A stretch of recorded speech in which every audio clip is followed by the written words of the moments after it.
Welcome to Let Me Fix This. Enjoy the video. You begin by preparing the taskbar so it can move. Right-click an empty area on the taskbar. This opens the context menu you need. If Lock the Taskbar shows a check mark, click it to uncheck. This allows repositioning. Once done, make sure no full-screen apps are blocking your clicks and that you're on the desktop or an empty window so you can see and drag the bar. This step unlocks the interface and prevents accidental reposition failure. You'll now change orientation. Click and hold a free spot on the unlocked taskbar. Don't grab any icons or toolbars.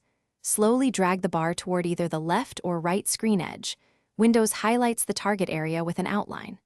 When you reach the edge, release the mouse button and the taskbar docks vertically, rearranging icons to a column. Make sure you drag to the very edge so Windows commits to vertical docking rather than snapping back to the bottom. Finish by locking the taskbar so it stays vertical. Right-click the bar and select Lock the Taskbar. If icons look crowded, open Task Manager, restart Windows Explorer to refresh layout, and make sure you've not enabled Auto Hide.